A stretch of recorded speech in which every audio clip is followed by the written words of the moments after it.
Drunken Dynasty. Whip, whip, whip, whip, whip, whip, whip, whip, whip, whip. That's going to be our love the soundtrack. Dubstep is very in right now, I feel like. So if we get a nice... You did good, man. Like a Skrillex type of intro. Whip, whip, whip, whip, whip, whip. Dynasty. All right. That's nice. Episode 5, I think, officially. Oh, I like the decor. I like that. Did you do that yourself, Lou, or did you have some help? That's the office space, actually. Oh. I had nothing to do with that. But... Oh, okay. Well, I mean, my compliments to the in-house designer. All right. So episode 5 here in the year of our Lord, April 17th. We are 7 days out. We are 1 week out from taking the beach of Normandy. Let's go. Freaking Shedeur Sanders is going number 1 overall to the Steelers, maybe. That could happen. Probably not. What if it does, and then it's like I knew it before anybody, and they're like, holy shit, we got to watch all this guy's podcast now. That'd be pretty sweet. Come on, we're going to have to come on here and take multiple shots if that happens, man. Yes. Just drinking, just going to kill an 18-pack in one episode. All right, Lou. So we're here tonight to talk about some rookie boys, some rookie hype on some of the top names in this class. Guys that if they're listening to this, they've already heard of them, but, heat check. We're going to do a heat check on some of these guys. We are going to get each other's input on... We're going to bounce some questions off of each other, get some, a second baseman, a second opinion on some of our dynasty dilemmas of our own, encouraging those out there to send us your dynasty dilemmas for us to chew on in a future episode. Let us help you fuck up your dynasty team, guys. You're already fucking it up, so you might as well let somebody else do it, okay? You're going to go 6-8 again anyway. All right, Lou, where do you think we should start tonight? So let's start with talking about what we're drinking, Luke. What are you drinking tonight? I'm running it. I keep telling myself, all right, I'm going to pick up some beer from this brewery and from that brewery, and then I keep not doing it. So it's but hey, it's a good night for community brewing here in Dallas. Community Brewing, just up Irving Boulevard from downtown Dallas.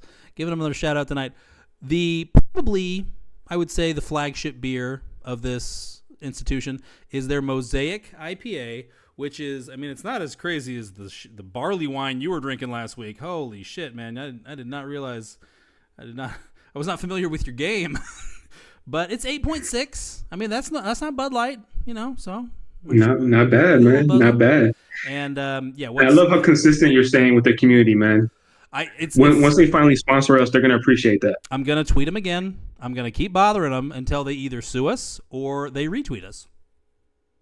It could go either way. Could go either way. What about you? I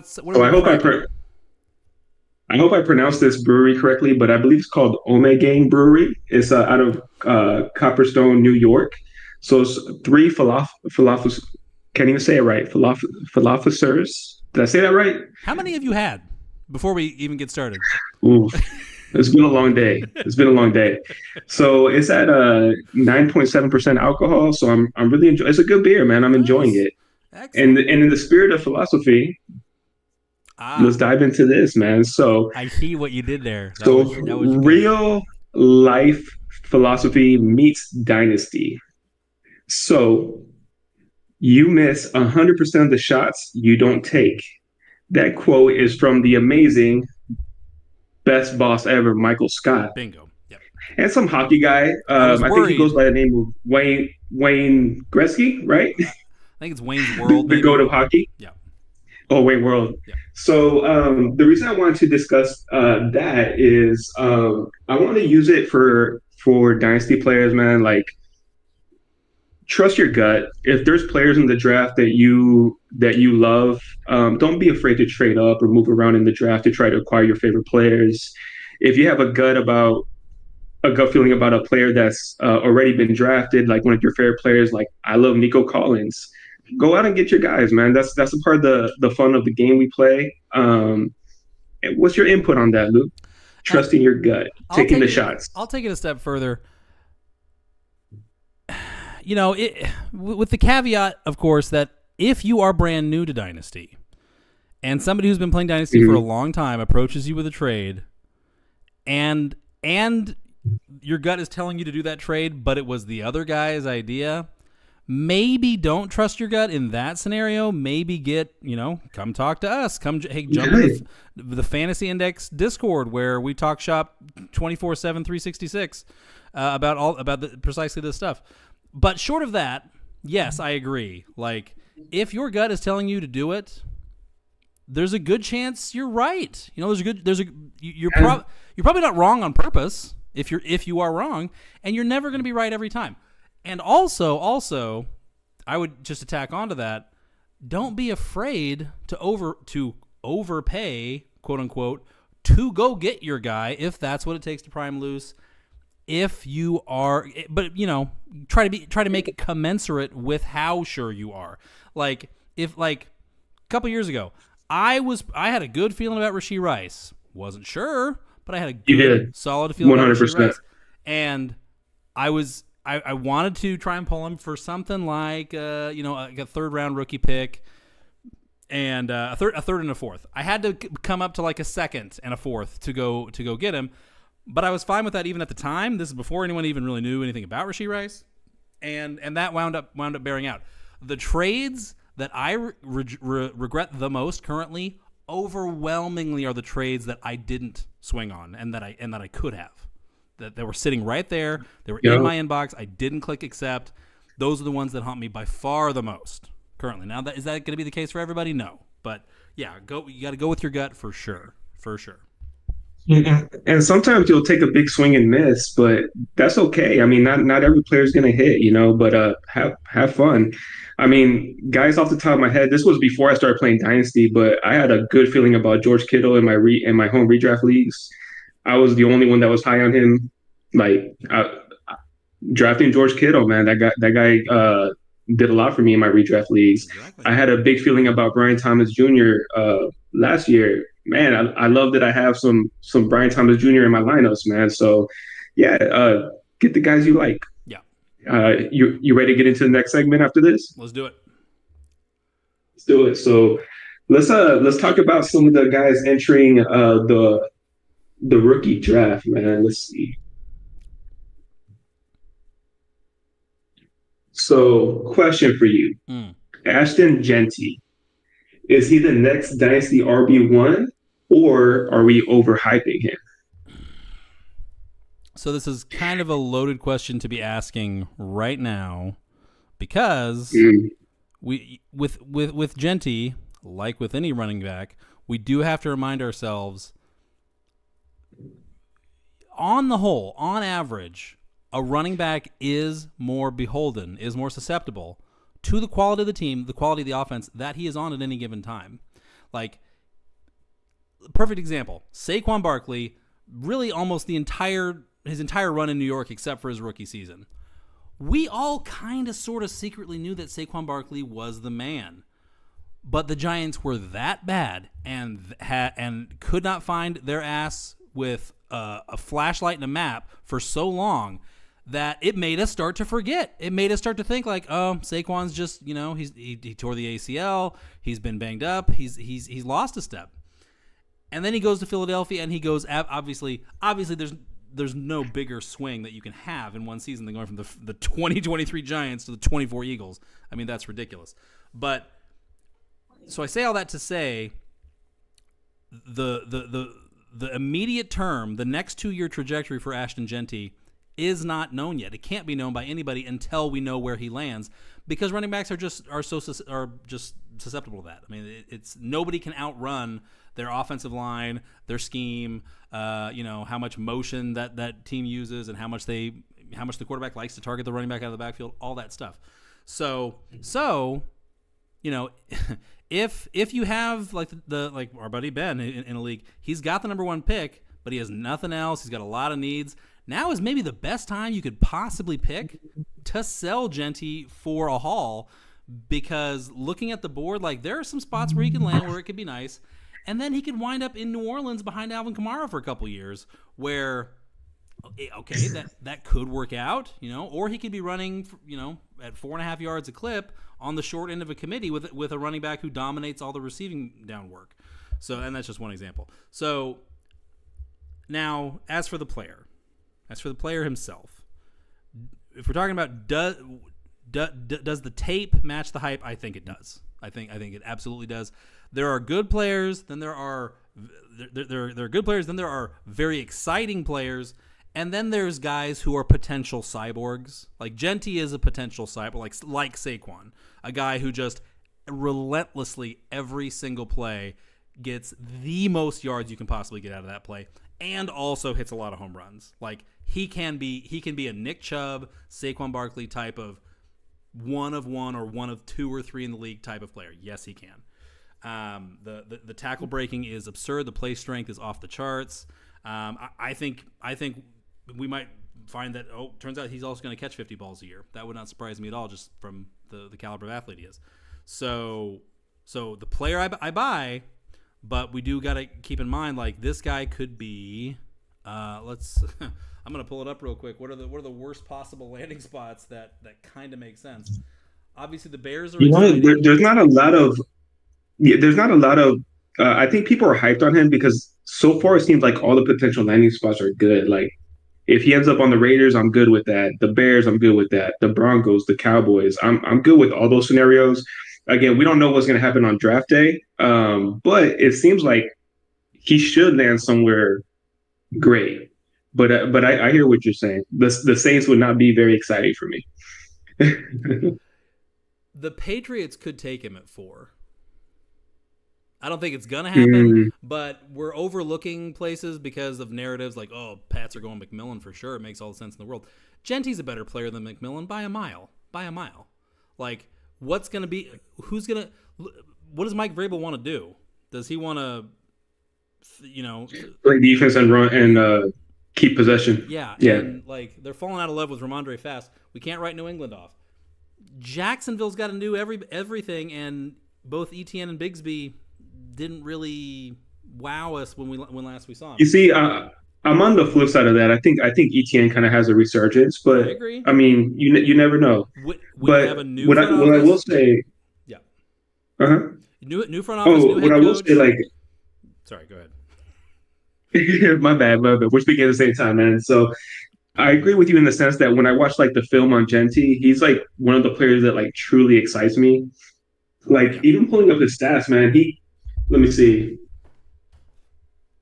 2,601 yards, 29 touchdowns. Last year, 23 receptions, 138 yards. That's not a lot. But if we rewind it a year and go back to 2023, he proved he can catch passes because he had 43 receptions, 569 yards. So the dude can do it all. He can break tackles. He can take one to the house. He can catch passes. He's going to be a workload running back, man, and that gets me excited in fantasy football. I have a few of the 101s in some of our leagues, and I'm excited to draft them. Now, what you said earlier makes a lot of sense. If somebody offers me a deal to trade off the 101, I would consider it, but it better be a hell of a deal. They got to pay up. For sure. Because I'm already valuing him. Just like I'm hearing a lot of people say this, but I agree. I have it Bijan, Gibbs, Jeanty, and that's how I'm valuing the pick, man. Automatically for me, I have him labeled as RB3 for Dynasty, and that's how I'm valuing it. So somebody needs to pay up if they're coming after the 101. I agree, and I agree. The spectrum of likely landing spots are mostly ones we're pretty okay with, or with Denver would be more than okay with. So I agree. It will not surprise me in the slightest if 6 months from now, 9 months from now, we're looking back going, yep, Jeanty now rules the roost. Bijan and Gibbs are looking up at him. Could absolutely happen. Here's the thing. Gibbs currently and maybe in perpetuity has volume access limitations. Currently it's David Montgomery. When David Montgomery goes the way of the dinosaur, which could be as soon as next spring in Detroit, are they going to leave Gibbs alone and let him carry all the mail, or are they going to put somebody else with him? They could definitely put somebody else with him. So that's Gibbs's, silver, garlic clove. And then on Bijan's side, Bijan's awesome. I don't think he's quite the physical specimen that Jeanty is. Like, I think a lot of people would agree. Bijan's awesome, and he gets everything out of what he's got, but he's not quite Barkley. He really probably wasn't even quite Nick Chubb as a run, peak Nick Chubb as a runner. Jeanty could be in those guys' tiers, like, for sure. So he's absolutely worth the 1-1. Like, I tried because devil's advocate, the running back is overwhelmingly the position of strength in this draft class. Like, there are gonna be at least 6 running backs drafted in this class that have multiple top 20 seasons in the NFL and fantasy in their career. At least 6 are gonna crack the top 20 more than once in fantasy football, and that's 6 feels low. Like, this class goes that deep, that hard. So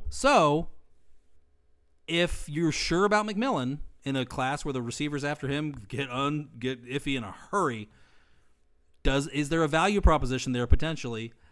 I tried to talk myself into it. I couldn't do it. Jeanty's just too good. Like, at the end of the day, he can be RB1 over and over and over again. He could do it 3 or 4 times in his career. As much as I like Trevion Henderson, other guys in this class, they can't really realistically say that right now. So anyway, enough Jeanty slobbering. We like him. Jeanty, yes sir. Gibbs says he's drinking Floyd Zombie Dust out there in. Ooh, never heard of that, man. I might have to look that up. Saw the Discord today. Someone compared Jeanty to Terrell Davis, and I kind of agree. Shut the hell up, Tabby. Don't ever say that shit to me again, Tabby. We got some jokers. Hey, don't chase away one of our 7 followers at the moment, bro. Sorry. No, I agree. I totally see it. Yeah, Ashton Jeanty is like a young Terrell Davis. Yeah, totally. All right, so the next question, man. Tet McMillan. Is he a wide receiver number 1 in the making, or just another prospect? And let me read out some of his stats before you get into it, Luke, because I want to hear your take. But in 2024, 84 receptions, 1,319 yards, and 8 touchdowns. He also measures at 6'5", 212 pounds. So that's a big dude. What's your take on Tet? One sec, I'm checking his official measurements. Measuring at 6'4" and 1/8. So I mean that's still plenty tall. My bad. 6'4" and 1/8, 219. So yeah, he's a full-grown boy. He ate his Wheaties. And as for the production, so really McMillan has 2 seasons of note in college football statistically that we're focusing on here. He, as a sophomore in 2023, goes for 1,400 yards on 90 receptions. But Arizona was still – oh, wait, no, they were in the Pac-12 both years. My mistake. So 2 years of true wide receiver 1 production. I'm tempted to, like, poke holes in it because it was against the Pac-12 and – competition level was so, but that's chintzy. So I'm gonna focus on just what my eyes told me in watching him play, and let's get the first thing out of the way. The play speed is one of the bigger concerns. Like, Tet McMillan is no Quentin Johnston to me at all, but Quentin Johnston tricked us into thinking he could carry over what he did at TCU directly to the NFL because he just used sheer man versus boy size, strength, athleticism advantages to spam like Madden style, like whoever the quarterback was, Max Duggan would just throw him these 8-10 yard 10-yard stops where he would just turn his back to the defender, wait for the ball, and then just spin move and be gone for 50 yards over and over and over again. That didn't work at the NFL level. Quentin Johnston had to run real routes, and he fell apart in a hurry. Obviously he got a little bit of a reprieve in 2024, but I'm in no way sure about his future there as a Charger. Obviously, that wasn't McMillan, but we're talking about a guy who was 6'5", who catches the ball away from his body with his gigantic wingspan more than most other receivers. Now, is that advantage going to still be there for him in the NFL? Yes, but it's going to shrink. I mean, the defenders aren't just better; they're longer and stronger too. And is he going to be able to create enough room away from defenders to continue to compile like he has? That's my main question. Something I want to mention on stronger defenders too, because I think one of his weaknesses is on his release, right? So against press coverage and things like that. So with that being one of his potential weaknesses, facing stronger cornerbacks, is that going to be an issue for him in the NFL? In saying that though, like bro he's great at contested catches. He has a huge radius. Sure. I've seen him make some big plays. He's not slow. He's pretty fast when you see him, like when you watch the film. So I'm not excited about him like I am about Jeanty when I watch like film, but I think he's good enough to be considered as the wide receiver one in this rookie draft class. The only thing is like I view him as he can be a potential stud, but I don't know if he's a guarantee to be like a top end wide receiver, and that's kind of where I'm concerned, right? So in saying that, like if he's the 102 or the 103, like how comfortable do you feel in drafting him in those spots depending on your team? I feel perfectly comfortable with it. Like, and I was gonna say now, coming at it from the other way, we have been spoiled in the last few years with the hit rate on the receivers at the top of these draft classes, where from like Jefferson on, receivers drafted in the first round, we've been like, okay, if they can tap fully into their potential, Treylon Burks notwithstanding, of course, if they can tap fully into their potential, we're still waiting on him. Yeah, still waiting, still on hold there for the Treylon hotline. But Jefferson in 2020, Jamar Chase the next year, and now obviously the Garrett Wilson, Chris Olave class, the George Pickens, and then last year, obviously it goes to another level. MHJ, who wasn't even one of the top 3 rookie receivers in fantasy football last year. Brian Thomas Jr. Roma Dunze's arrows pointing straight up now with Ben Johnson in town. Yep. Keenan Allen gone. Like we've been spoiled by the caliber of top end blue chip receivers that have been coming down the pipeline lately, and now we get Tet, who plenty productive in 2 seasons at Arizona. I agree. Once he is in motion and with the ball in his hands, he is fast enough. I worry about like the build-up speed effect, and like once a defender is in his hip pocket, is he gonna? Or actually, if he has enough time to work on a defender, he can get away from them. But like at the NFL level, your quarterback is not going to be able to just scramble around, goof around back there for 4, 5, 6, 7 seconds constantly, like was the case for Arizona. Obviously Caleb Williams made a killing in 2023 at USC doing that. Cam Ward and Shedeur Sanders made a killing doing that last year. You can't get away with that in the NFL. I worry, does Tet McMillan need his quarterback to hold the ball for a long time to process a lot of volume to get open? And that's the question that's going to remain the question. But everything else I love. I mean, the catch radius is absurd. What's not to love? Like, when you're used to throwing to a guy like Zay Flowers, where you got to put it on him because he does not have the Dikembe reach to go and just palm it out this guy. Tet McMillan and not having long arms is one thing. Jaden Higgins, another big receiver in this class, doesn't really utilize his length, utilize his size like you would hope, like you kind of imagine when you see his measurements on the screen.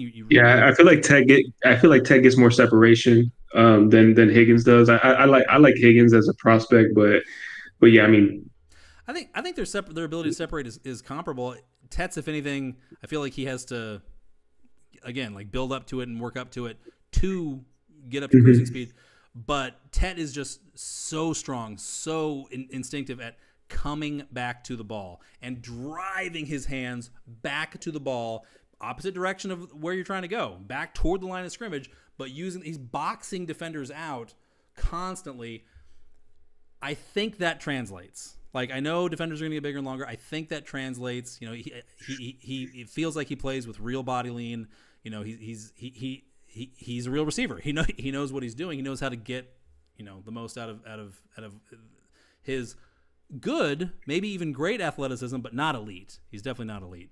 He's kind of got a weird body type too, but I'm not going to get into that right now. So do I feel as sure about him? We don't body shame on this show. It's not about body shame. It's just, you know, again, I'm used to bronze gods like Brian Thomas Jr. now, and it's not the same thing. So am I sure about him? I'm relatively sure. I'm not as sure as I am about Jeanty, though, for sure. Well, 100%. So I see him typically go between 102 and 105, and honestly, like, depending on your team needs, like, you got to take him, right? Like, he's a good enough prospect to take that risk. For context, though, so I'm in agreement there. I have one team where I have the number 2 pick and I have the number 4 pick. I have already decided it is Cam Ward at 2. I'm going Cam Ward at 2. It's okay. Done. That's what's happening. Hey, if you need a quarterback, sometimes that's what you got to do, man. So I get it. Drafted number 1 overall, so I need receiver. Or he should be. I need receiver more than I need quarterback. I'm still going Ward. That's because if Ward can be the type of generational quarterback that not generational, but the type of franchise quarterback that it's looking like, okay, clearly the Titans were sold very quickly, so that's a good sign. I trust Mike Borgunzi coming over from Kansas City, and then if McMillan's there at 4 too, great, good bully for me. But I'm not. Okay, he might be. He might be. Yeah. But yeah, just context. Anyway, who else? Who's next on the docket here, or do you have? Yeah, man. McMillan. This next guy is my dude. He's a guy I'm going to bat for, man. Emeka Egbuka. Is he a mid Jackson Smith Njigma? All right, I'm just gonna let you talk because you know where I stand. Man, a lot of people know where I stand, which is yes, he is mid JSN. So you tell me why he's not, Lou. How dare you? All right, so last season stats: 81 receptions, 1,011 yards, and 10 touchdowns. Big time. Also playing with Jeremiah Smith, right? True. So here's my thing, man. Emeka Egbuka, he's good at everything. All right. I think no matter who drafts him, they're gonna love the fact that he run blocks, he plays hard. He so far he kind of reminds me of, like, I'm not saying he's Amon-Ra St. Brown, but like when you start thinking about like Amon-Ra St. Brown, Robert Woods, Cooper Kupp, guys that you love to have in the locker room that play hard on every play and don't give up, that's Emeka Egbuka. That's why I love him. Also, I want to keep going with the Ohio State wide receiver factory. Let me list off some names, man. I got Chris Olave came from there, and I know he has an injury history, but we don't doubt the talent. We got Garrett Wilson, Marvin Harrison Jr., Jackson Smith and Jigma, Terry McLaurin. And in 2027, everybody's going to be scrambling to get the 101 probably because Jeremiah Smith will be coming out. Yeah. So I'm going to trust that coaching staff. I'm going to trust the way they develop wide receivers. And I feel very comfortable drafting Emeka Egbuka. In fact, I feel like I'm not going to get enough of him because of where my draft picks are. But some people say, oh, he's just a safe floor. But no, he has a potential high ceiling. Like that dude can play. And if he gets drafted to the right team, we'll see what happens. But he can deliver wide receiver 1 numbers. Like right now, I would say he's probably going to be a wide receiver 2. But can he deliver wide receiver 1 performances and raise up to that? Yes, 100%. So that's my take. In fact, I'm going to take a sip when I drink this because maybe you can come at me next year. But honestly, I feel like he could be the number 1 wide receiver and like stat-wise in this rookie class for next year. So I should hope that you feel that way because you have been standing for him pretty hard. There's, and you know, this is more narrative than anything, and narratives can easily be busted very quickly. Week 1, when Egbuka steps on the field for the Steelers or the Texans, whomever the case may be. the narrative is that like, oh, he's more of a role player. He's more of a, and I've said the same thing. He's better in real life than he'll ever be in fantasy. He's not a guy who's going to take over football games consistently, and that may well prove to be the case. It may get turned on its ear very quickly. I mean, the ability is there. Like watching him play, he can play football. Spoiler alert! Mm-hmm. Like there's very little wasted inertia, very little fat to trim from his game in terms of how he runs routes, how he moves with the ball in his hands. He gets the most out of what he's got. He's his movements are deliberate. He's good at maximizing plays. He can create a little bit on his own. I just don't see an explosive it's you hold most guys up to Malik Neighbors, they're gonna look terrible. But like Malik Neighbors, turning on the tape, it was clear right away. Holy shit, this guy is special. Like wherever he lands, I want pieces of him. With Egbuka, yeah, like you have to.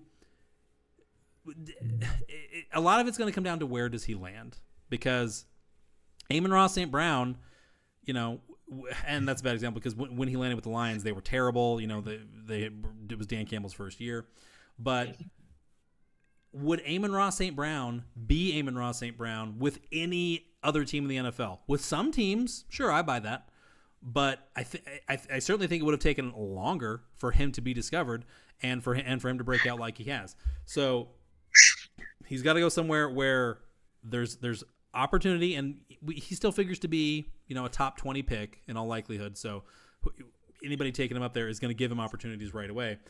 But he's got to go somewhere where the offense is not completely lost in the wilderness. And I feel that where he's not going to be expected to deal with a team's top corner or whatever top priority bracket coverage a lot of the time, because this is a guy who we have concerns like how much is he really going to be able to play outside. And it's kind of a catch-22 because like you look at like the advanced metrics, the metadata on receivers last year, receivers need to play a significant amount of their snaps out of the slot now to be fantasy relevant. Like that's just the way it is. If you're living outside all the time, like Amari Cooper, that's what Keon Coleman was doing for most of 2024. Good luck. You're not going to make much of a living doing that unless your name is Mike Evans or Jamar Chase. Like you got to be that caliber dude to be able to post up outside against, physical press corners with a safety over the top all the time and still make your bread. So Egbuka's not going to do that. I mean, I'm going to tell you that right now. So he's not going to do it, Lou. I'm sorry. Like he might be Zay Flowers, but like let's and even Zay doesn't play outside much. So like are there a lot of offenses, a lot of places where he can land where he's got access to a reasonable amount of volume early on? For sure. But like, let me give you some hypotheticals. Sure. Like, you take them out. It lands with the Texans. Yeah. Texans, yeah. Titans. Yep. Let me think of who else. The Titans. Well, Titans have a rough situation, but I mean, he's going to get targeted. There's Pollard. Yeah. What else? But I think there's a lot of scenarios like he doesn't have to be a wide receiver one, man. Like I even think he could produce like Chris Godwin potentially. That's how I view him, man. Like I have a good feeling about him. Like he's somebody that I wouldn't mind spending a mid first round pick on in a dynasty. We don't know if he's gonna fall mid to late or I've seen him even go like early second. Oh wow. Which surprises me. Me too. But I mean at pick 106, 107, 108, he's on my mind. I don't know if he's the guy I'm going to go with, but he's definitely on my mind. Yeah, there's a lot of potential landing spots that feel right, that sound nice. Let's map this out here a little bit. And obviously, of course, teams could trade around, but Chicago at 10 doesn't feel especially plausible. I guess Carolina at 8 could happen. could happen. That Could happen. Seems early. Dan Morgan, the Panthers GM, has signaled a willingness to trade down if somebody wants to step in front of New Orleans, try and get Shedeur. But that could happen. Dallas at 12, maybe, if they're not as high on Matthew Golden. I would love that. Well, I would love that. Yeah. But yeah, I don't think he's going to get drafted that early, but yeah. Then Indianapolis at 14, probably not. Atlanta, probably not. Arizona's, how much do they really like Michael Wilson across from MHJ? He's replaceable. I think he's replaceable. Yeah.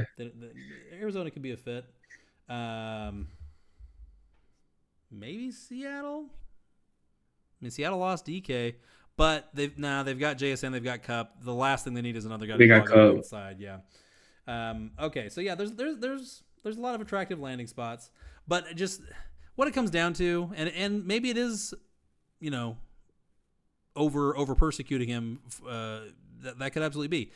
You're saying I love Dallas, I love Houston. Those are both teams that have clear, obvious alpha wide receivers in place already. What it comes down to is when you're talking about your first round pick, even if it's a late first round pick, you want a guy who's going to be the guy because it's your first round pick. You're that's what you're chasing. You want the whole pie. You don't want the Jordan Addison scraps of the Vikings offense, which are delicious scraps. Don't get me wrong. Jordan Addison has been a touchdown machine in Minnesota. That's the exception to the rule where you're the second or third. I mean, it's not clear that Jordan Addison's going to out-target T.J. Hawkinson next year. Second or third option in the offense, and you are still a weekly start. So just you're giving up the ceiling that everybody wants in your case for Egbuka. That's dicey. That's a little dicey. Can I put you on the spot with the question? Sure. Rank them: Egbuka, Luther Burden, and Golden. I feel like you know where I'm going to go with this. I got Burden at the top still. I will put Egbuka second. Matthew Golden pretty close. Watching the tape, I don't see a lot of a difference between Egbuka and Matthew Golden at this point. Egbuka is a little more polished. Mm-hmm. Maybe Golden's got a little more pop, a little more juice, especially when he's working outside, when he's one-on-one. But I have them pretty close. I feel like they're both guys who play a little bit slower. Well, especially for Golden, play a little bit slower than their 40 times. Egbuka turned out, no, that's how fast he is. All right. So, I think Golden maybe can play outside more because teams are going to be, hesitant to stick him at the line. Whereas Egbuka, if anybody lines up outside, here's the thing: most corners in the NFL can run 4.4 or faster. A lot of them can run way faster than a 4.4. So you're talking about corners have recovery speed to burn in the modern NFL. But the top two corners for most teams can do that. So you can get, if Egbuka's across from you outside, you can go and punch him in the chest at the line of scrimmage and not be worried that he's going to get away from you most of the time. Now, will that burn you for big plays occasionally? Yes. But with a guy like Matthew Golden, Xavier Worthy, you are going to be real careful when you do that against them because nobody has the recovery speed to mess with them if they're going in a straight line down running a 9. So anyway, but yeah, Burden, I'm still a believer in this, and this is the case against Egbuka. The talent's amazing. Yeah, I'm not sure he's better than like a Rashee Rice talent wise, but I believe I can see ceiling there because they use him in kind of the modern style, like manufactured touches. They get him the ball on sweeps and direct snaps and stuff. Will Egbuka do some of that in the pros? Sure, but I wrote it already a couple times. It certainly feels like there's more Robin than Batman here, and there's nothing wrong with Robin. But do you want Robin in the first round of a rookie draft? I could be wrong. So since I put you on the spot, I'm gonna go ahead and answer the same question. Like I have actually Egbuka, Luther Burden, Golden. Okay. I like all three, but I have Egbuka ahead of him. So it's just the way I see it. Burden could easily be the least productive in the NFL of the three. I'm not saying that's not possible because, but I'll take some risk. I'll take some risk to potentially get a guy who could turn out to be one of the 2 or 3 best receivers in this class. 2 or 3 years from now. So definitely. Let's get on to the next guy, man. All right, Cam Scatabo, real deal or Shit. a NFL flameout? Let me read the stats real quick. Let me pull up some Cam Scatabo. So in 2024, 293 carries for 1,711 yards, 21 touchdowns. Damn. And then we have 46 receptions with 605 yards and three touchdowns, all while being the main focal point on offense on the team. Gibbsy, What's your Gibbsy, take on Cam Scatabo? Gibbsy's in the stream chat saying, "I'll take Egbuka at 28 for Detroit." You don't need him, Y'all don't need Gibbs. him. Being Selfish. greedy is what you are. And then Tabby says Zay is trash. Okay, come on, Tabby. Even I don't think that anymore. And He's not trash. He's not trash. I was He's just not. captain. He's not fantasy football sexy. That's all. I think he's. I was the MC of the hashtag Never Zay parade last year, and I've given that up. Zay can play. You know, He can. can stick around in this NFL. All right. So, caveat. Cam Scatabo has done it for 1 year. 1 year. That's it. We couldn't pick this guy out of a police lineup 8 months ago, and then he goes crazy in 2024. Another running back in this class did the exact same thing a year before.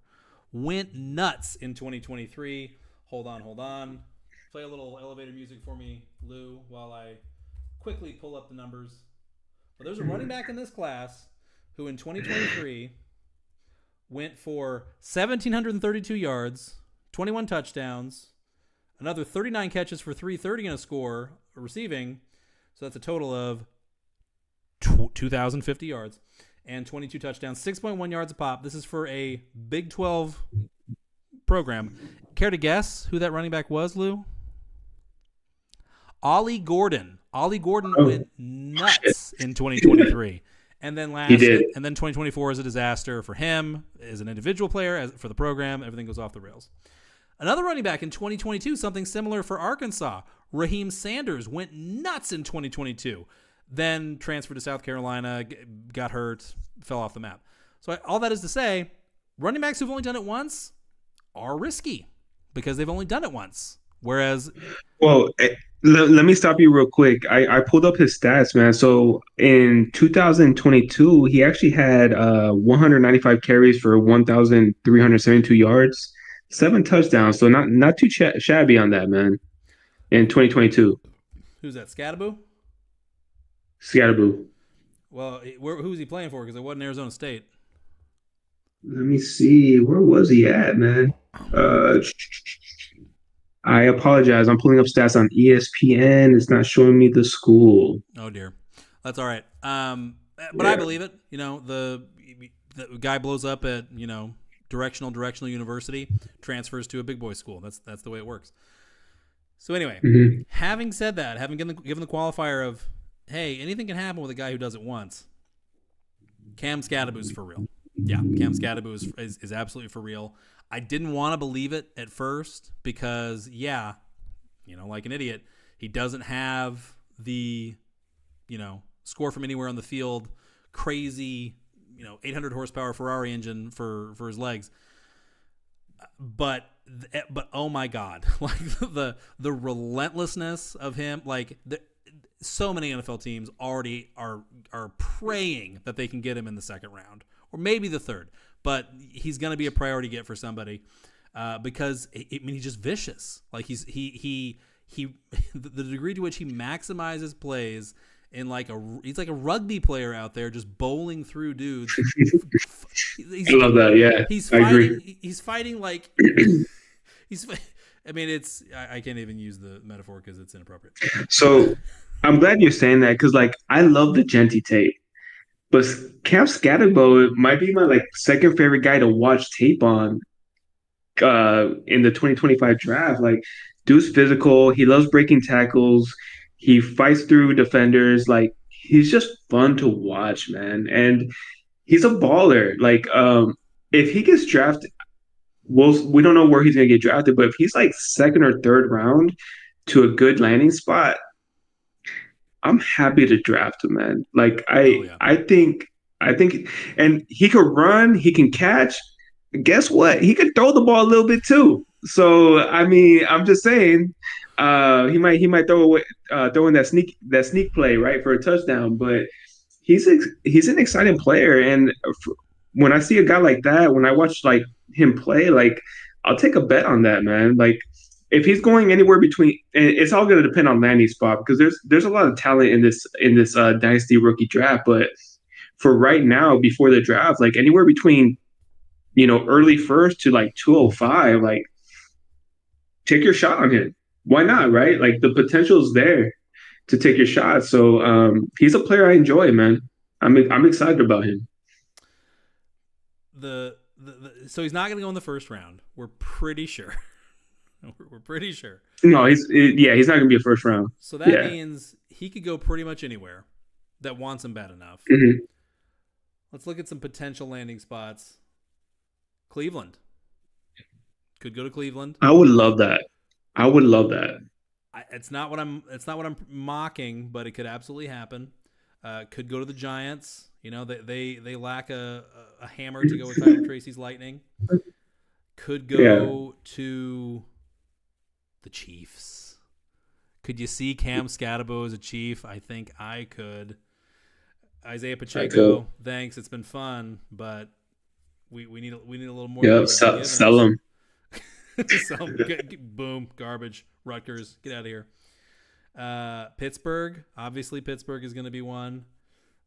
They could definitely get it. That's what I was thinking about too. I would love that landing spot. Chargers. I mean, Najee's in town for 1 year. I have some Najee stock, so like a part of me would hate that, but I could see it. How about this? I can see it. How about this one? This is one that keeps me up at night. Detroit. Montgomery's contract. What happens to Montgomery in that situation? Contract is effectively up after 2025. His contract is effectively up, and he's been pretty good at missing games. A few of them, at least, each year. That's the one where I'm like, oh boy, if that happens, holy shit. For real. But, I mean, there's so many running backs, obviously, in this class where it's like, once we see where they land, we're going to go, oh, my God. So he's just one of them. Yeah. But because, he's rising up, he's got to be. He's a day two pick, for sure, to me at this point. He's a day two pick. But you can say that about a lot of running backs. So a couple we're going to be wrong on. Yeah. But I don't think Scatabo is one of them. I could see him with your Texans. I mean, Joe Mixon's not going to last forever. Yeah, you would. Joe Mixon getting a little older. He's going to be running behind. I don't know what our offensive line is going to look like next season, so we'll see about that. So and then a team that's been connected to every single physical running back, the Bengals, as a pair for Chase Brown. I don't know that honestly, Chase Brown to me is a sell high on Chase Brown, man, in my opinion. So like you said with Najee, I got a little bit too much Chase Brown for me to be just calling him a sell high willy nilly, but yeah. All right. Well, anyway, yeah, he's for real, and I'll see you on the battlefield trying to make sure I get him over you. All right. Who else we got here, Lucifer? That's good. Let's do the last guy on this list, man.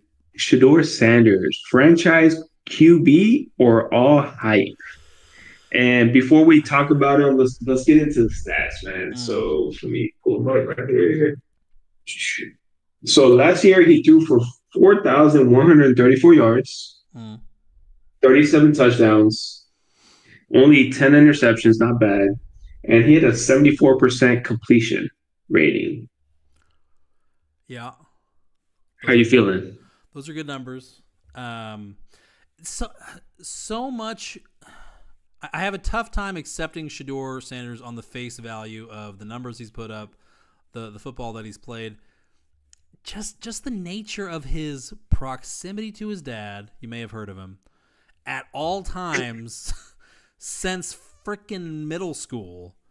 It makes it difficult for me to say, like, okay, well, this is a guy who's going to thrive in any system. He has not thrived outside of his father's tutelage, his father's direct influence, period. Now, that being said, like, they go to Colorado, a program. Let's not forget, Colorado was coming off of a 1-win season in 2022. I mean, it was terrible. And Nobody was thinking about that school. Yeah, Did they 100%. did they push for a national title? Yeah, of course not. But they turned things around in a hurry. They didn't make the college football playoff, but they turned things around. They installed a new culture there. Shedeur was central to that. So there is that. To get away with holding the ball for as long as he liked to hold the ball at Colorado, you have to be generational as an improviser, and he's not. He's not as good as Caleb was in 2023, and Caleb mostly crashed and burned as a rookie too. So, like, he needs to fall. Like, if he goes to the Giants at 3, the Browns at 2, even the Raiders at 6, Raiders at 6, he's not going to start. But, and Jets at 7 is not looking likely either. The Saints at 9, maybe. Like, there's no way. We're starting to hear a lot of that, by the way. Saints at 9. Oh, yeah. And yeah. It could be bullshit. It could be that they're going to wind up going with, like, Dart or Tyler Shaw or something. But, like, yeah, it's just Shedeur at 9. If he makes it there, that'd be tough for them to pass up. Where is he going to go and thrive? Keep in mind, Caleb Williams. We were all like, "Oh man, he could ball out as a rookie. Look at what he's got. He's got DJ Moore. He's got we thought the offensive line is pretty decent. They bring in Keenan Allen for him.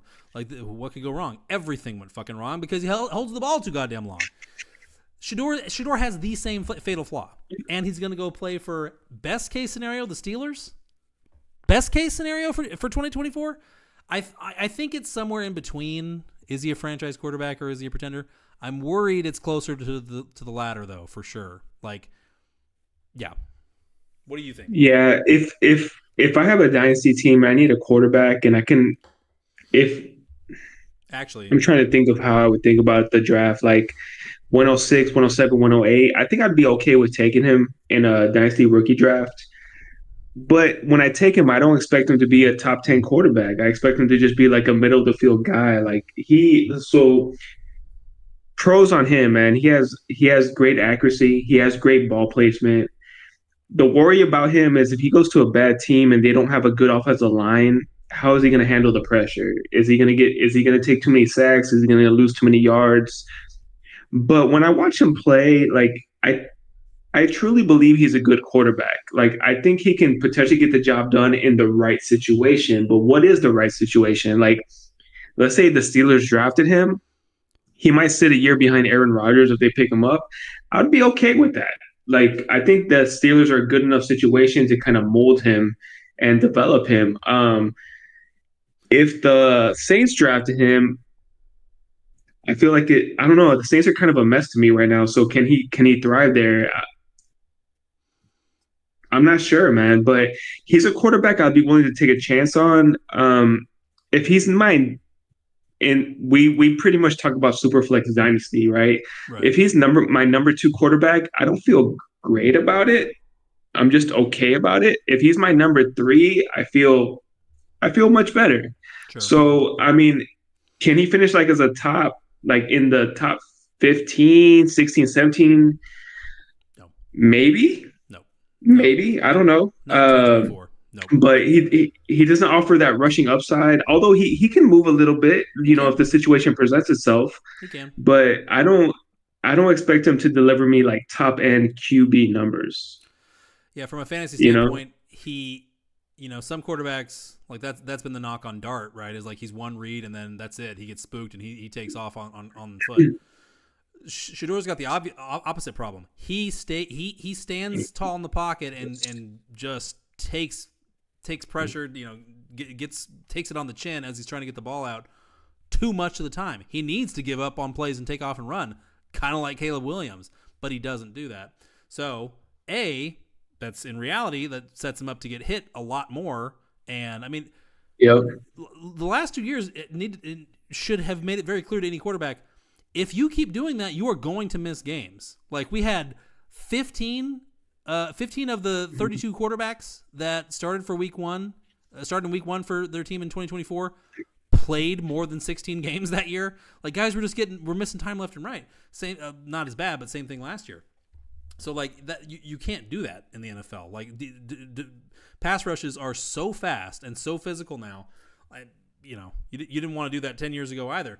But, like, so So anyway, and from a fantasy standpoint, Agree. If you don't take off and run, you're not going to get rushing yards. Anywhere that he can start week 1, which is only like 2 teams, Cleveland and maybe the Saints, if things go fully tits up with Derek Carr. Nobody else is going to let him start in week 1. Anyone who would let him start in week 1 is going to be a shit show, like in all likelihood. So like, yeah, I don't see a path to him having a top 15 finish in 2024. Of course, I could be wrong. If he's a generational talent, I don't see that. I see a guy who, despite having played now a shit ton of football, his mechanics are kind of inconsistent. Like there are plays on him where he is scrambling, not at full speed, but at a steady canter to his right, and he'll rip a ball with real NFL velocity over the top into the bucket, dead on the money. And there are plays where he steps up in the pocket and he throws like a changeup. Like, he does not rip the ball in there. He kind of soft tosses it. So I feel like there's something weird with his mechanics where as he's coming over the top with the football, he'll tilt his shoulders to his throwing shoulder as if to make himself a little bit taller as he's getting the ball out, because he's not the tallest quarterback in the world. He's like 6'2", and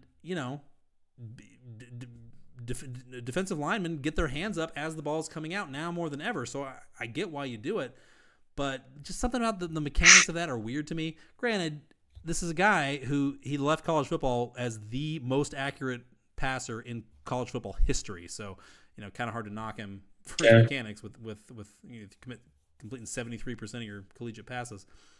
But like, what it comes down to really is Cam Ward could, I'm not saying he necessarily will, but he could. I think a lot of us believe he could overcome all of the bullshit in Tennessee immediately week 1 and at least be fantasy relevant. Even though the offensive line is terrible, they have no receivers, he could flirt with relevance.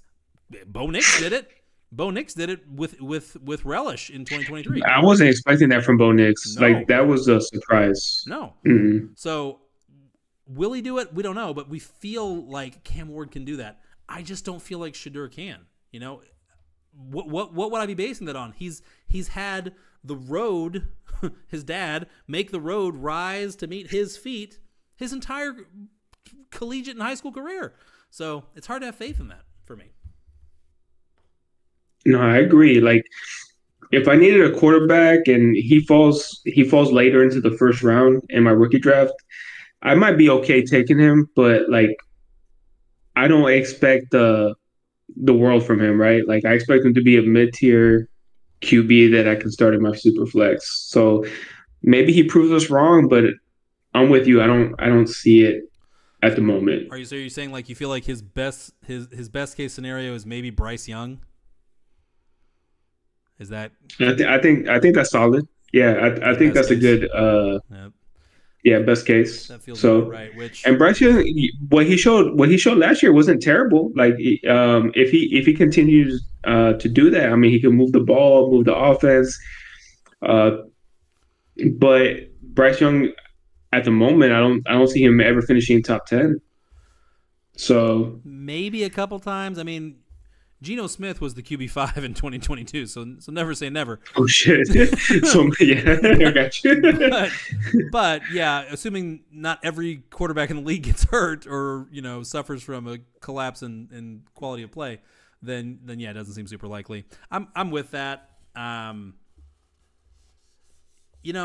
Wherever he goes, his dad's not going to be there, and that alone is going to be culture shock for Shedeur. If he has to go to the Giants, where it's going to be a shit. If he goes to the Giants, I think it's going to be a disaster. Like, they're going to lose. He is not ready for that kind of media environment. I don't care what kind of elevated attention he's had since leaving high school. Like, in the New York media market, eat you alive. If you're not winning, there's no excuse. Like, we're going to shit talk you in the New York Post every week until you're gone or until you win. And they're not going to win. So, so just keeping in mind that he's basically still a teenager, I'm rooting against that outcome on his behalf. And he went to high school here in Dallas, so I'm rooting for him a little bit. Show him a little love, huh? All right. How about? I didn't know that. Oh yeah, Cedar Hill, right down south of town. All right. So is that our last rookie for tonight, Lucifer? That is the last rookie. I did want to mention this real quick. Getting into Beard Logic Dynasty takes. So we've been drinking, Luke. We're feeling good, right? So what I want to discuss is a Beard Logic Dynasty take.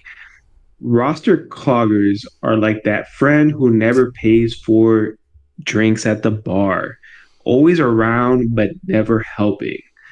So where I'm getting at with that, man, if you're still holding on to a Sky Moore, I'm guilty. I was guilty of that. If you think the news of Terrence Marshall Jr. signing with the Eagles gets you hyped, what I'm trying to say to you is you might need to let these dynasty players go. So especially with the rookie draft coming up, there's going to be guys that you want to sign that don't get drafted. Make sure you leave some room on your dynasty rosters for some of these running backs, some of these rookie players that might surprise you. Unfortunately, I don't think the Sky Moores.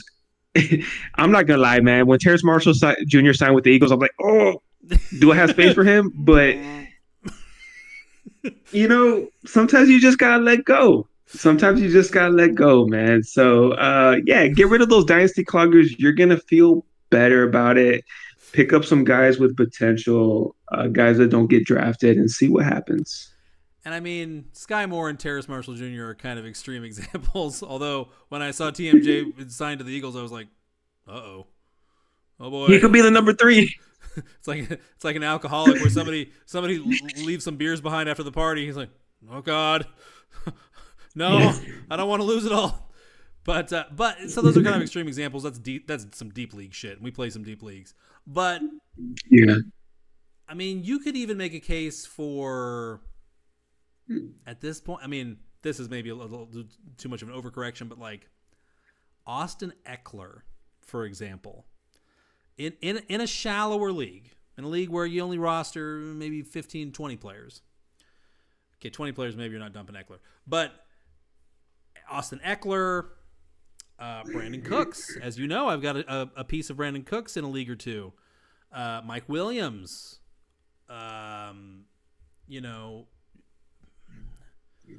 Tyler Conklin, my boy, Tyler Conklin, who I still bang the drum for. I still carry that torch. But we'll see if the Chargers draft a tight end, man. That's gonna be the difference maker. Exactly. But guys who you leave the light on for too long.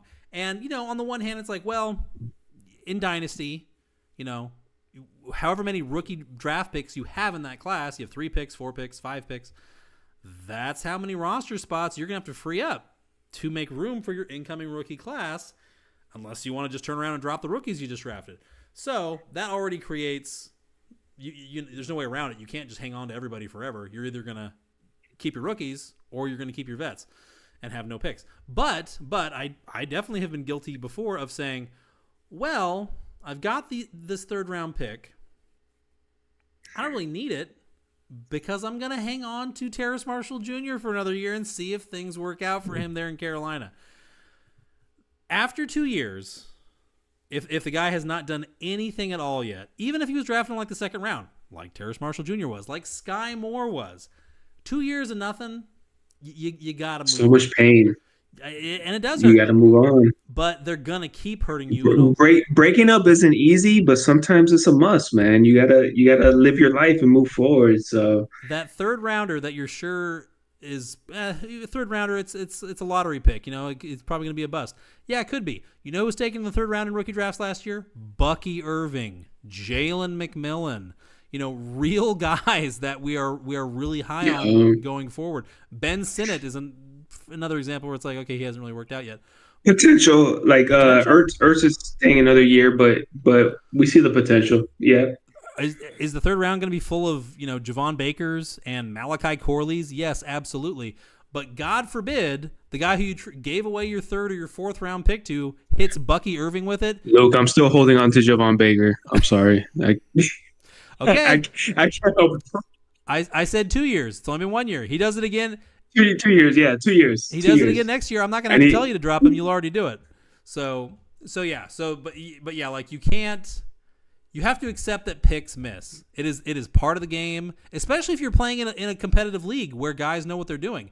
They're going to be gunning for the good players too. So you're not going to be the lucky guy who hits the Puka Nakuas every year. It's just not going to happen. Guys who are any good tend to produce right away. That's the reality now. Even at receiver, where it used to be like, oh, yeah. You got to give a receiver 6 years before he does anything. Of course, everyone knows that. That's done. Brock Bowers comes out, dominates out of the womb. Jamar Chase, Justin Jefferson, like these guys all walked off the bus killing people. Like, yes, there are cases. Trey McBride was one. Trey McBride did nothing as a rookie and was doing nothing the first few weeks of 2023 until Zach Ertz goes down. Then he goes nuts. Those guys are more the exception now than they are the norm. So you can leave the light on for a guy for 2 years if you want. After that, you got to give the benefit of the doubt to whatever rookie picks you have incoming because, you can't keep them all. You got to move on. I agree. So, Luke, man, what else do you want to get into tonight? So you have. I'm 3 beers in. You have. I'm only 1 beer in, buddy. I'm like I said, I'm about to start sending you some trade offers. Are you babysitting, bro? Are you babysitting on me? I have kids asleep in the other room, man. Yes, I am literally babysitting. All right. So you mentioned Shedeur. I have a Shedeur paradox of sorts in a league. I have a Shedeur lemma. Shedeur dilemma potentially developing. All right. So a couple months ago, Cam Ward, Shedeur Sanders. We knew they were the top 2 quarterbacks. There was not consensus on the order that they were in. Shedeur was mocked to the Titans at 1 constantly as late as last month. I mean, we act like, okay, Cam Ward. I was guilty of having Shedeur number 1 at the beginning of the offseason and Cam 2. Sure. I've kind of flip-flopped. Kind of. But, yeah. Just a little bit. No, I flip-flopped. No, there was a period, brief, but there was a period where I was like, yeah, I think the Titans are going to go with Shedeur. He's played a lot of football. He comes from a football family. Like, it just makes too much sense. Obviously, even just 3 weeks later, that's idiotic. I can't believe it. It's like seeing your hairstyle in high school. Like, oh God, close the photo album for God's sake. So, hey, hold up. Memories. All right. So I've got. So I'm not real keen on Shedeur Sanders in Dynasty. Like, am I rooting for him in life? Sure. But I don't really want to put my nose too close to that situation because I don't have a lot of faith. So I say that to say that I took over an orphan Dynasty team last year that was an absolute disaster. The QB1 was Davis Mills. The QB2 was MILF Hunter. It had nothing. MILF Hunter means who? Zach Wilson, of course. I forget that's not his name. I thought MILF Hunter in our Fantasy Index Discord channel. No. Zach Wilson's MILF hunting ways are well known. It's settled law, but yes, we refer to him exclusively as MILF Hunter in there. So yes, Zach Wilson. And then, so basically the team had Jamar Chase, Dalton Kincaid, and that was about it. I did manage to land Bowers in that league last year. So my situation is, like an idiot, I made the playoffs with this terrible team because I managed to get Darnold off. Made the playoffs? I went on a run, man. I started. I give you a props, man, as a manager. Started 0-3, finished 9-5. I got hot as a tin roof. PPR scam, Jamar Chase. I mean, doesn't take a lot of skill. So, but anyway, so made the playoffs, which screwed me because then I immediately got knocked out because my team sucked. I've got Darnold at quarterback. That's it. Nothing else. I've got Jamar. I've got Bowers. I've got Dalton Kincaid for some reason. That's pretty much it. Like my only other valuable players are like Mike Evans,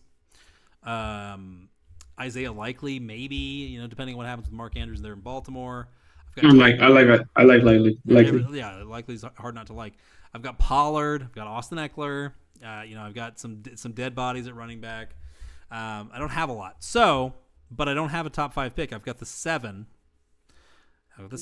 And there's a good chance. So, most leagues are going to go some combination of Jeanty, Ward, McMillan, Hampton, top 4. And after that, we're past consensus now. Anybody could be on the board at 7 for me. So, could be Trevion Henderson. Could be Quinshon Judkins. Could be Shedeur. Could be Tyler Warren. Travis Hunter. Should be Travis Hunter. I could swing for the fences with Hunter. I don't have really anything on wide receiver past Jamar. Mike Evans, yeah, but I'm going to try to trade him. I've got Deontay Johnson, Jalen Coker. We'll see with those guys. So in that middle range of the draft where, like, I desperately need quarterback. I desperately need running back. I need wide receiver, too. I don't really have a lot going on with receiver. Tight end, though, I don't need to worry about. So I don't need to worry about taking Tyler Warren, at least. Where would you find yourself leaning in the middle part of that first round, assuming Trevion, Quinshon, Shedeur, Travis Hunter, Caleb Johnson, they could all be there? You might hate my answer. Oh, God. But if for some reason TreVeyon Henderson's there, I think he's the pick. Okay. I don't think he'll be there at 7. Good chance he's not. The reason I say you might hate my answer. I don't have Egbuka too far behind TreVeyon Henderson. Wide receivers tend to hold value in Dynasty. So that's what I'm thinking about right there. It's all going to depend on landing spots, right? So we don't know yet where Caleb Johnson lands, where Quinn Junkins lands. So those guys might land in great spots. They might be the pick right there at 7, right? But sure. In Dynasty, when you're trying to rebuild, sometimes wide receivers are like the best picks to kind of hold value over a longer period of time. I know the league you're talking about too is not easy for you to make trades in that league. So it's like right. Nobody really makes trades either. So it's yeah. I gotta nail the picks. You gotta nail the picks. So I mean, if TreVeyon Henderson's there, that would probably be my go. Yeah, that's. I know you're not a Egbuka fan, but he'd probably be my number 2, man. It is full PPR. That. So it is full PPR. So Egbuka. I don't think Egbuka's ever going to catch 100 balls, but I think he'll probably catch 70 in 2024. For assuming he's on a team where it doesn't just go completely off the rails. So that has appeal. That has value. Okay. But you're saying I can. I'm not an idiot if I'm leaning away from going Shedeur there, even though I desperately need quarterback. You think like that's okay? No, I mean, to be honest, like it's going to depend on Shedeur's landing spot. So I said earlier that wide receivers hold a lot of value, but quarterbacks and superflex retain value. So like if there's quarterback needing teams and you draft Shedeur Sanders, he might be a good trading piece for you. It just depends on where he lands. Like, I mean, if he goes to the Saints and let's say Carr is out for the season, like he's gonna start, and starting quarterbacks have value. Yeah. If he somehow ends up on the Steelers, and from what we're hearing, like Aaron Rodgers is already training with Metcalf, so we think Aaron Rodgers is gonna sign with the Steelers. But if he doesn't sign with the Steelers and they just end up drafting Shedeur Sanders, I'm okay with that landing spot. Like. If he gets drafted by the Steelers and they don't have Aaron Rodgers, he has freaking Metcalf to throw to, George Pickens, Freiermuth, which I don't know how you feel about Freiermuth, but he's a solid tight end. Like I like him. Yeah. And then they have Jalen Warren, and then who knows? They bring in another running back. So value-wise, that might be the pick depending on the landing spot, right? So it just depends, man, on where guys land in the draft, but. Value-wise, yeah, Shedeur could be the pick there. But as far as talent, I don't think TreVeyon Henderson gets to you at 7.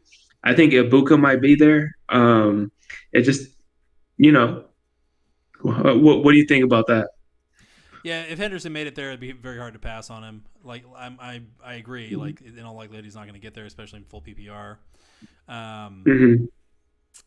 Yeah, I feel like if Shedeur lands in Pittsburgh.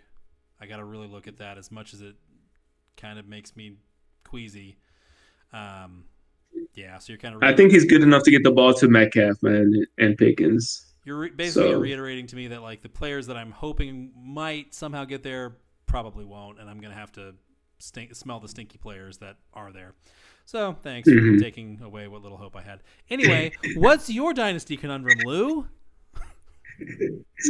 All right, so you went with one of your rebuild teams, right? So I'm gonna go with like one of my knock on wood I hope to be one of my stronger teams. So it's one of our fifth dynasty leagues. Knock on, yeah. So, okay. So we're competing. This league real quick. We're trying to make a playoff run with this team. Yes. So I went all in. Right now, the starting lineup on this team is Dak Prescott, James Cook, Kenneth Walker, CeeDee Lamb, DJ Moore, Jameson Williams, Mark Andrews at tight end, Shuba Hubbard, and then I recently made a trade for Christian McCaffrey, hoping that works out. And then Kyler Murray. The problem is, with it being super flex, I don't have much after Kyler Murray and Dak Prescott. I literally have Mac Jones, Mason Rudolph, and my boy Aiden O'Connell. So with me trying to win it all in this league, it's a money league. Do I need help at quarterback? So, I mean, Dak and Kyler are legit. So you don't need help per se, but yeah, you have no clear. So what I would do is there's a very small chance that this actually plays out this way. But currently Mason Rudolph is the starting quarterback for the Pittsburgh Steelers. Now, are they going to let him go all the way to September unchallenged? Absolutely not. But there's a lot of noise that the Aaron Rodgers to Pittsburgh move is going in the opposite direction. Like it's getting less likely by the day. The Steelers said they wanted an answer from him a week before the draft. This is a week before the draft, and he's still jerking him around. So that could fall apart. That could fall apart. Rodgers not going to Pittsburgh ups the number of starts that Mason Rudolph was making in 2024 for sure. So if they don't get Shedeur or Jackson Dart at quarterback, I think you can tentatively start to pencil Mason Rudolph in for a half dozen, maybe 8 starts, which is really all you're hoping for out of a quarterback after Dak and Kyler anyway. So if it breaks that way, the miracle cannonball run for Mason Rudolph to starts in 2025, then great. You're pretty much lock, stock, and barrel because I know this team. It's set everywhere else. If it doesn't break that way, Shedeur, Jackson Dart, Aaron Rodgers, somebody like that goes to Pittsburgh, I think you're already in so deep. So, full context, you sold the majority of your 2024 or majority of your 2025 draft class to go get CMC because you were so short at running back. Why not just go get a really old one to throw on top of all the running backs you already had? But so now you're all in. You're not fucking around. You're trying to go win this thing right now. I'm salty, man. I came in second place last year. It didn't feel good losing, man. You deserve to. So there's only like 3 or 4 other teams that are seriously competing in there in there at the moment. So it makes sense. Go for it. There's no sense in getting to week 1 with no backup quarterback in place if Dak or Kyler miss time, which both have in just the last couple of years. Both have suffered serious injuries. 100%, yeah. So if it comes down, and you don't have to, it doesn't have to be a big spend at quarterback, but have some sort of breathing body for an NFL team that is starting at the position. Because I mean, if you have to superflex CMC or Chuba 2 or 3 times, it's not a big deal. But if Dak goes on short-term IR or Kyler goes on short-term IR and you're stuck having to do that, or worse, like you have to then go make a trade with somebody who knows you're all in to compete right now and you now have to have a quarterback and they have the quarterback you need, it's not the end of the world if you're in a lot of trouble. Yeah. It's not the end of the world if you get in that situation because, okay, now you have to send, a second rounder instead of a third or something like that. But you would at that point look back and say, I should have just got a quarterback. Should have just got a cheap quarterback. Why did I screw around and risk it? Why did I raw dog it? So that would be the one note there is like you're set at running back, obviously. Receiver looks strong. Who's your tight end again? Mandrews? Okay. Mandrews. Okay. I got Fryermuth behind him, okay. But Mandrews, so, yeah. Not the best, but perfectly solid. Yeah, I mean, there's especially with the number of teams that aren't competing at all, somebody's got to be willing to cough up a quarterback. So if it costs you a 26 second even, if it winds up being the difference between getting knocked out in the playoffs in the the semifinal round versus not, and then you don't do that trade, you're gonna hate yourself. You are going to hate yourself, and you'll be right to. I'll hate you. So just try to avoid that scenario is all. I mean, we both got destroyed by injuries in that league last year, specifically in December. So we did, man. It was bad. Yeah, gotta learn. It was bad. That particular, it was bad. Jesus Christ! I was starting Kendrick Bourne. Not good. All right, Lou. Well, as usual, we're over on time, as has become our calling. Always. Yeah. It's because we have so much fun talking, man. So yeah. And you want drunk people to be on time. You're setting yourself up for disappointment, right? I'm on DPT, drunk person time. I'm all borracho, man. Any parting words of wisdom or affection for our throngs of loyal fans out there? Are you single? That's one we're getting a lot in the comments. Married 15 years, man, so not single. But no, NFL draft is approaching. Enjoy it. It's gonna be very telling of what happens. There's so many strong prospects in this upcoming draft, so let's see where they land and go from there, man. So T-minus 7 days, folks. It's coming, baby. 7 days. The speculation ends and the flagellating, the shameless boy hyping begins. All right, buddy. Luke, always a pleasure, man. As always. We're gonna wind it down. I'm gonna get these up onto the YouTube and the Spotify. Be sure to give us some clicks and whatnot on those, and we'll be back with y'all fine folks next time.